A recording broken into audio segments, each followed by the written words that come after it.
বঙ্গোপসাগরে সৃষ্ট নিম্নচাপটি আরও ঘনীভূত হয়ে গভীর নিম্নচাপে পরিণত হতে পারে বলে জানিয়েছে আবহাওয়া অধিদপ্তর।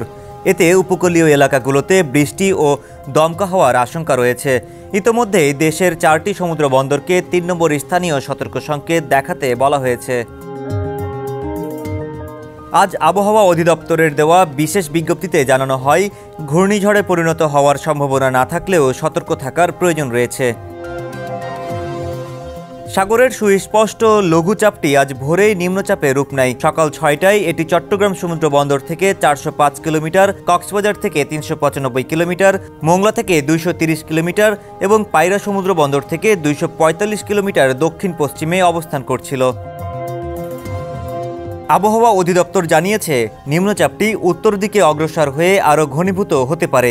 এর প্রভাবে বাংলাদেশের উপকূলীয় অঞ্চল ও সমুদ্র বন্দরগুলোর ওপর দিয়ে ঘন্টায় সর্বোচ্চ 50 কিলোমিটার গতিবেগে দমকা হাওয়া বয়ে যেতে পারে।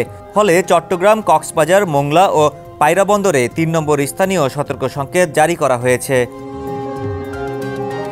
নিম্নচাপ কেন্দ্রের 44 কিলোমিটারের মধ্যে বাতাসের একটানা সর্বোচ্চ গতিবেগ ঘন্টায় 50 কিলোমিটার পর্যন্ত পৌঁছাতে পারে, যা দমকা হাওয়ার আকারে একই গতিতে বাড়তে পারে।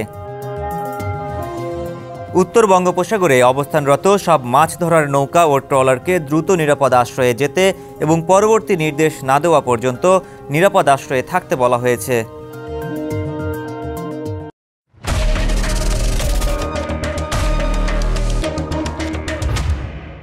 আবহাওয়াবিদ মোহাম্মদ বজলুর রশিদ বলেন, নিম্নচাপটি এখনও গভীর নিম্নচাপে পরিণত হয়নি, তবে খুব দ্রুত তা হতে পারে।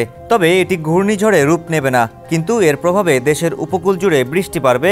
অনেক স্থানে বৃষ্টিপাত ইতিমধ্যে শুরু হয়েছে। আগামীকালও এ ধারা অব্যাহত থাকতে পারে। ডেস্ক রিপোর্ট, সমকাল।